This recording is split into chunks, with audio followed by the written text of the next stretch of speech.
quality. And then counseling.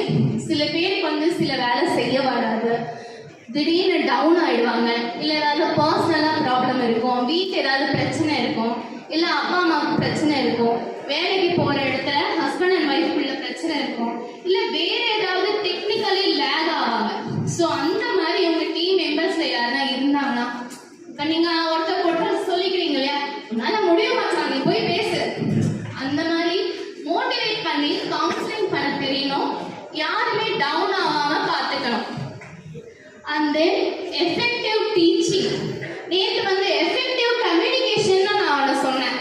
So அதே மாதிரி effective teaching சொல்லிட்டு போர் அடிக்காம இது எப்படி சொன்னா அவங்களுக்கு புரியும், இப்படி எப்படி சொன்னா அவங்களுக்கு ஈஸியா இருக்கும், எப்படி சொன்னா அவங்களுக்கு ஈஸியா அண்டர்ஸ்டாண்ட் ஆகும், எப்படி சொன்னா அவங்களுக்கு ஹர்ட் ஆகாது. ஏன்னா டீச் பண்றன்ற பேர்ல வந்து அதிகாரம் பண்ணிடக்கூடாது. ஸோ எஃபெக்டிவ் டீச்சிங் அப்படின்றது ரொம்ப முக்கியமான ஒரு விஷயம். இதெல்லாம் தான் லீடர்ஷிப்கான ஸ்கில்ஸ். நோட் டவுன் பண்ணிக்கலாம். ஓகே, இந்த செஷன் வரைக்கும் இவ்வளவு நேரம் சைலண்டா இருந்ததுக்கு ஒரு சின்ன அப்ளாஸ் கொடுத்துக்கோங்க உங்களுக்கு நீங்களே.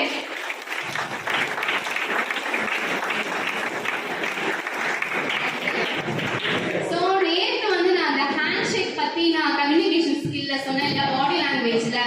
இது லீடர்ஷிப் ஸ்கில்லையும் இந்த பாடி லாங்குவேஜ் அப்படின்ற ஒரு விஷயம் வரும்.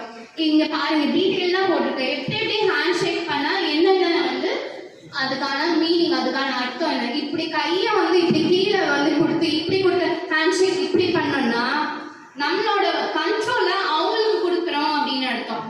நம்ம கண்ட்ரோல் நம்ம கிட்ட தான் இருக்கணும், நம்ம கண்ட்ரோலை அவங்க கிட்ட கொடுக்க கூடாது. அதே மாதிரி ஹலோ அப்படின்னு சொல்லிட்டு இப்படி கை கொடுக்கறதும் சரியான முறை கிடையாது.